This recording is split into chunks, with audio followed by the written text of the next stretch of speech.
Praise the Lord. I hope you're having a blessed day today. Let's get back into our next devotion here.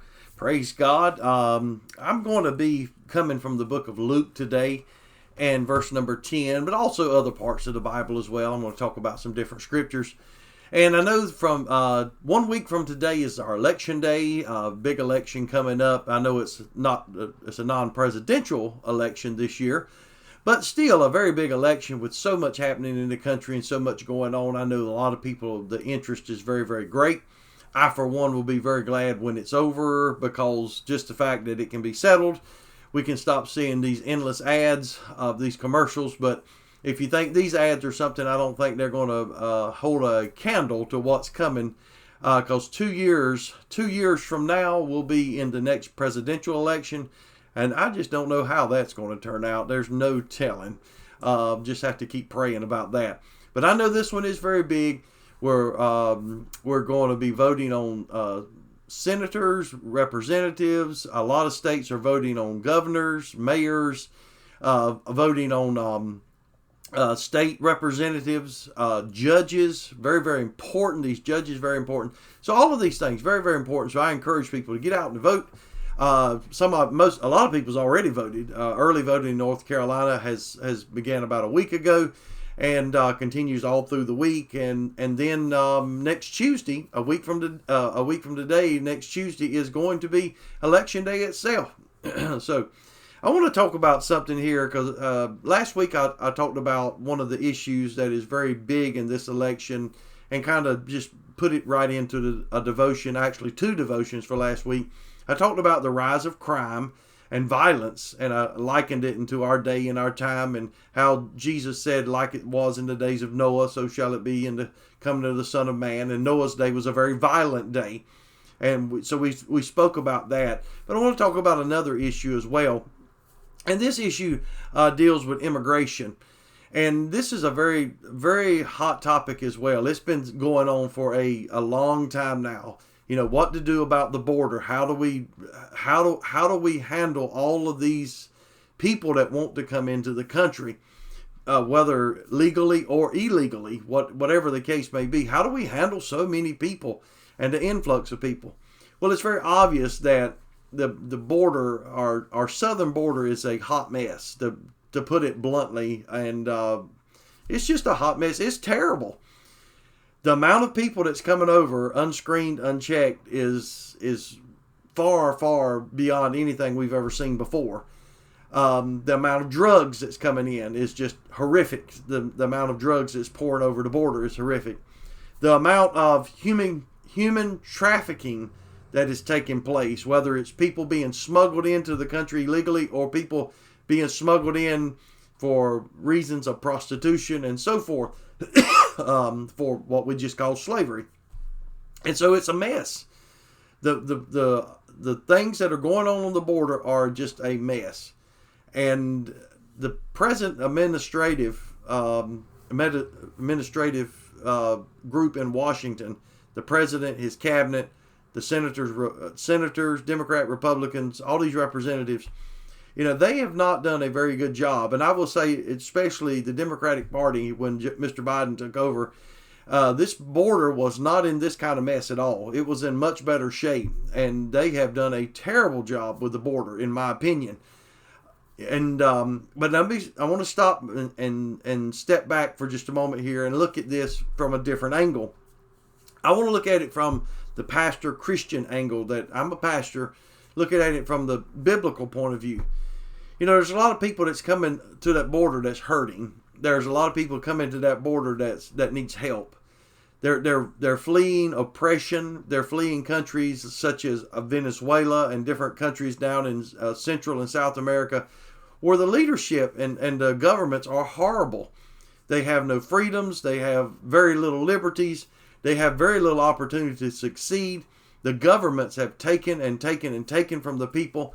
Many of these governments turned into pure dictatorships. After they went to socialism, they went right over and morphed into dictatorships. And that's usually the pattern. You go from the socialism right over and morph right into the dictators. And that's the sad thing about so many people wanting to go to socialism. Well, we'll go to socialism, but things will be great. Everybody will be equal. Well, that's never going to happen. Never, everybody's never going to be equal. Because in this country, as long as you got people, there's going to be different classes of people. You're going to have rich people and poor people. You're going to have all classes of people, and you're not going to middle class, whatever, upper, lower, middle class. You're going to have all these different classes. It's because everybody don't want to live the same. Everybody's not striving to be the same. Some people are striving to be better. Some people don't care whatsoever, and so everybody's not going to be the same. But these people, many of them, they're just coming in and they're just wanting a chance. And I cannot fault a man, a family, somebody coming into this country that just wants a chance. Now, I don't want them to do it illegally. That's not the answer. They need to come in the proper ways. And we need to open the door to people that want to come in legally and help them in the process of coming in legally. And also the people that are coming in illegally, we need to, they have to go to the back of the line. They cannot be rushed to the front of the line and just say, oh yeah, come on in. No problem here. Just go on in and come back to this hearing, which you're never going to come back to. It's just a very poorly run system that we have. But when I think about the book of Luke in chapter 10, I think about the Good Samaritan. And it's always easier when something's not at your back door or your backyard. And so the people down at the border, in Texas and Arizona and and then Florida's not necessarily at the border, but Florida has a lot of immigrants coming into that as well, illegal immigration from Haiti, Cuba, and different places such as that, and from across the Gulf of Mexico they can come as well. So Florida sticks out like a sore thumb. And the governors of Florida, they basically have just said, look, all of these people are coming into our states, and we're just having a very hard time. It's overrun our systems. It's overrun, many of the places. We just can't function with all these. And we're talking about millions of people coming into the country. Millions of people. Not just thousands, hundreds, or thousands, but millions of people coming in. And so when you get overwhelmed like that, some of these governors, they took and said, here, we're going to send 100 people on a bus up and put them on your doorstep. They sign a waiver to saying, hey, we're willing to get on the bus and go to New York or to Martha Vineyard or wherever else it is, Chicago, and off they go. I would not want to sign a waiver to go to New York City, not in the least. I sure wouldn't want to go to Chicago. My goodness, neither one of these cities, the way crime is, I want to stay away from there. But what happens when it's on your back door? What happens when it's in your backyard? It makes a big difference. And so I would just try to, a lot of people's got very hot opinions about this. Let's shut that border down. Don't let anybody in. Well, I'm going to tell you what, if it weren't for these immigrants coming in, a lot of the work in this country just would not get done. I say this and understand I'm against illegal immigration. I want people to go through the laws. We've got laws for a reason. And they have to be followed. These laws have to be followed. But I also would say if we shut the border down and don't let anybody in, when you talk about agricultural work, hands-on agricultural work that used to be done, I'm talking about years and years ago when I was growing up, used to be done by a lot of American citizens. A lot of people in this country, you rolled up their sleeves and went to work. They worked in fields. They worked in mills. They worked in processing, meat processing, chicken processing, all these different processing plants. They worked these jobs and weren't afraid of a hard day's work. But now, just as well as I do, we've got a generation, more than one generation, many generations now, I would say since the 90s, early 90s, we've got generations of kids that's been raised not to work. No, they're not going to work. They've been raised on video games, internet, staring at computer screens all day long. They've not been raised to work. And their goal is, hey, what, if I was to get out there and work in a field, that they would look at themselves almost as slaves if they had to do something like that. And and I'm above that type of thing. And friends, I was raised in the fields. I worked in the fields. I worked and worked and worked in fields. I done tobacco in the field. I'd done potatoes in the field, beans in the field. All kinds of things in the field. We worked hands-on, over and over. Thank God my dad didn't plant cotton, because if we'd have had cotton, we'd have been in the field doing cotton as well. But I had all the other stuff, so to speak. And what's going to happen? what is going to happen when there's nobody to pick the fruits and the vegetables and the different things such as this? What's going to happen, when it comes to building houses in this country? Right now, when I look around, the majority of houses being built in our area are being built by immigrants that's come here, and they're building houses. They're doing sheetrock work. They're painting. All the roofers. I don't know the last time I seen, and there's probably some out there. Don't get me wrong on this, but I don't know the last time I seen a company that had all American citizens working on the roofs. We just don't do that kind of work. It's too hard. There are still some carpenters that are American carpenters that get out there and so forth, but the majority of manual labor, the getting out there, the laying the bricks, the pouring the cement, all of these things. If you look, they're Hispanic. They're from a Hispanic country. It's not white people out there. It's not black people out there. It's Hispanic people out there. And that's where they're coming across that border. Now, I'm not trying to do all of this today to just have controversy or whatever. I just want to put a different spin on it here and a different light on it.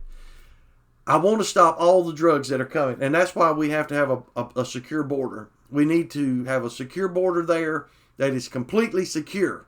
That like Donald Trump was building when he was in office, it needs to be secure all the way across it.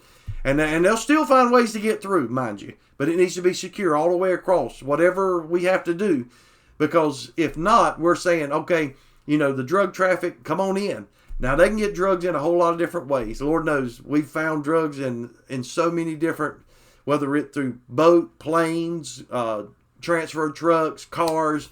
They have, I could tell you some of the ways they've transported drugs in this country, but I don't want to say it on this devotion because I hate repeating things like that. But they have found all sorts of ways, and then they turn it to make it look like candy. The Flintstone vitamins, the little candy that kids get, the Nerds, Sweet Tarts, things like this.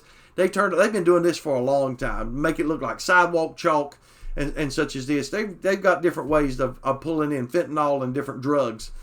So we've got to stop and shut all of that down. We've got to shut the drugs down coming to this country because we've got a terrible, terrible drug problem in this country. We've got to shut down the human trafficking, the prostitution, the slavery, and to just call it what it is, the slavery where people are bringing in young women to be sex slaves. That has to be stopped. It has to be stopped. And I know there's, people working on that. I'm not trying to say nobody's working on it. There are people that are working, and they'll make arrests sometimes, and Lord knows the people doing the drugs, they'll make arrests and they'll confiscate the drugs and the dope and things like that. But they know, just like I know, that for everyone they're catching, they're letting way too many through. Not on purpose, but they're just getting through. And it's going all, and once it gets in here, it goes up the interstates and different things, the I-95 corridor right on up, and there it goes, friends. And the dope and the drugs comes right into our backyards. It's right here in our own neck of the woods, Holly Ridge, Sneads Ferry, Surf City, Topsail Island, all these little areas around here. Especially the area of Sneads Ferry's had a problem with drugs for so long. And it's all over the place. I'm not trying to just single them out. But yes, it's there. All over this state. It's there. You can't deny it. It's right there. And that border has to be secure. So when you go and vote, think about that. Am I voting for someone that wants to secure that border? Am I voting for someone that wants to limit and say, okay, we're going to let people in, but we're going to check them. We're going to verify why you're coming into this country, and you just cannot just walk over the border. We want you to come and we want you to work. We'll give you a work visa, whatever it is. We'll give you an opportunity to come in. You're fleeing oppression. We want you to come in. We want to give you an opportunity, but it's got to be done the right way. We're a country of laws. Now, I know sometimes it wouldn't look like that with the way the crime is nowadays because people ignore laws. They go into a store and just ransack it with looks like a mob of people go in there and they just throw things all over the place, beat the glasses in, break the glasses down, just take over the store. They steal jewelry. They loot the store. They pillar, they plundered. They are modern day pirates, friends, is what they are. I just can't put it in any other way. And that's where the crime has gotten to. They're just modern day pirates that go in and plunder and loot. Probably the pirates of old probably had more honor than these people have when they go into these shops and stores in the cities and do what they do. You call it, go all the way back to summer of 2020 when all of this started in earnest and they looted CVS's and right on down the line. It just modern day pirates. And so we see that, and we want the border to be patrolled, policed. We want our laws to be followed. But when you've got politicians that are unwilling to enforce the laws, and you got groups and cities that say, hey, we're sanctuary cities and we'll let anybody in and we're not going to send somebody back when they do a crime or they commit different crimes and so forth, and you just disregard the law, and then we see what our cities have turned into. They're lawless. They turn into a lawless place. And so we don't want that, but we want to be the Good Samaritan. We want to help those that are hurting, those that are in need. We need to clean up, this drug trafficking, the human trafficking, the slavery trade that's coming across there. And all the people and the politicians that's making this possible, they have to be held accountable because they are making it impossible to be Good Samaritans. They're making it impossible because you're trying to weed out the good and the bad. And it's very, very hard when you don't know who's coming in. And there's just an open door that says, come on, come on. And some of the politicians tried to deny it and say, no, the border's secure, when there's film footage that you can just see anytime of people just coming right across, just coming right in. Whether it be at night, during the day, or whatever. Sometimes they get stopped by the border control. They get processed. They get turned loose, and they know that just about every one of them is not going to come back. They're not going to show up for a hearing. They're into the towns, the communities, and there they go. And there it is. So what do we do?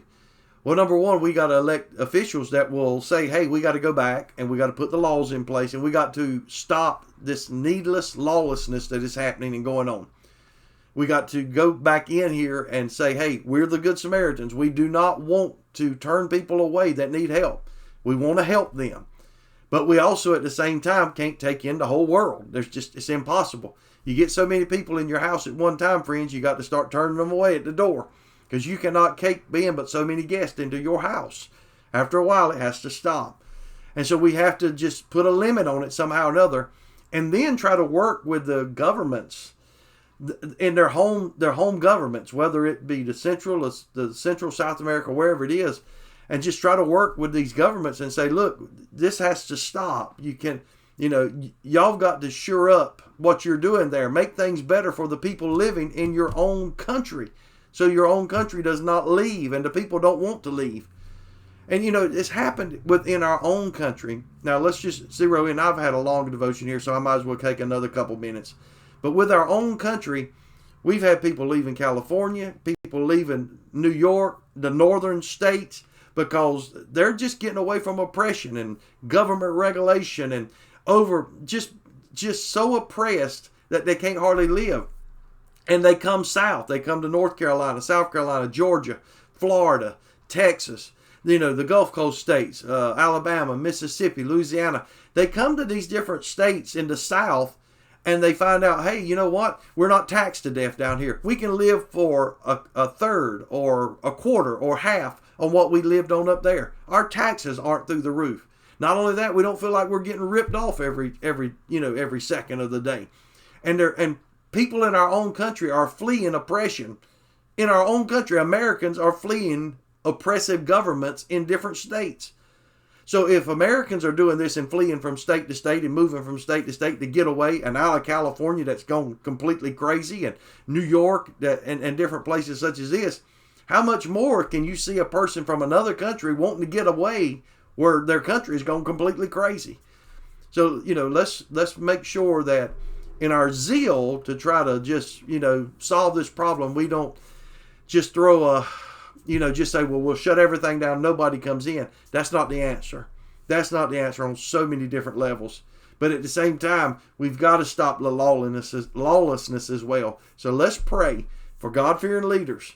for leaders that'll do the right thing and will do what, let's say they'll actually take time and pray about it. Go down there, visit the border, see what's happening, see what's going on, and see how things are such a mess. Let's pray for leaders that will read the Bible again and see that there's laws for purposes, and they're in place for a purpose. And yes, let's be compassionate, but at the same time, we've got to be fair and honest, and we've got to do things the right way. I hope this shed a little bit of light on this. It's a hard subject to talk about because I can see both sides of the issue here, and at the same time, I know that I'm a pastor, I'm a Christian, and I got to be the good Samaritan. But at the same time, the Bible is also a book of laws and commandments that have to be adhered to, and so you have to put them both together. And putting them both together, we can find a healthy marriage there if we'll take time to do it, and if our leaders will take time to do it. And I hope they will. God bless you. I hope you enjoyed this. I hope to talk to you again real soon. God bless you.